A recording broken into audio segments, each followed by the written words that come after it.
Bueno, lo más básico de Haskell. Cuando hagamos archivos, los archivos de código en el editor de texto que utilicemos, tienen que guardarse con una extensión .hs. Lo que sería .py en Python es .hs en Haskell.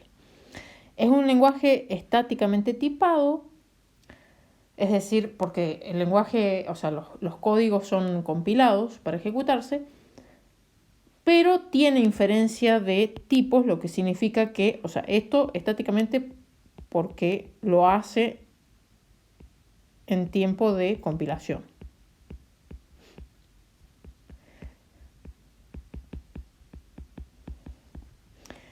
Y tiene inferencia de tipos, lo cual significa que puedo evitar escribir los tipos de datos cuando uso cosas porque los va a inferir, ¿está bien? En eso Python se pueden dar una idea.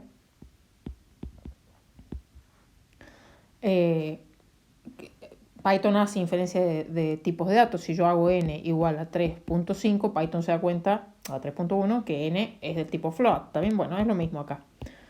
Pero si yo quiero, los puedo ir definiendo. Bien.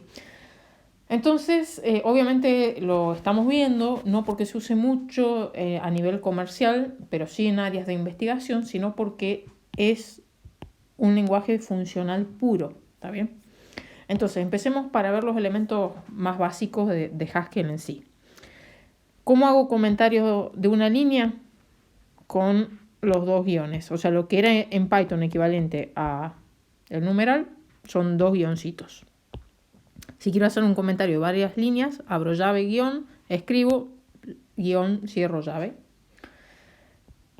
Otro detalle es que identar es importante, en eso hay que ser ordenado, pero si usan tabulaciones van a ver que cuando compilan el programa para ejecutarlo se les va a quejar, o sea, prefiere los espacios, así que en eso. Bien, tipos de datos. Tenemos char, que sería carácter, que es una sola letra y es con comilla simple. Y un string, que es con comilla doble, ¿está bien? Que es una lista de char, obviamente, ¿no? En la práctica. Tenemos el bool, que es true o false, el booleano. Tenemos integer e int, y esencialmente porque integer es capacidad infinita para mostrar los números y el int es un subconjunto interno que tiene un rango definido y bastante más chico que integer, ¿no? En el caso de Python es como que el int que usamos directamente sería el integer de Haskell. Bien, tenemos float y doble, que es más grande que float, porque piénsenlo como el doble de precisión que float. Y tenemos algo importantísimo en funcional, que son las listas, que como les dije antes son homogéneas, o sea, lo que guardan sí o sí son del mismo tipo de datos. O sea, o es todo char, o es todo integer, o es todo string.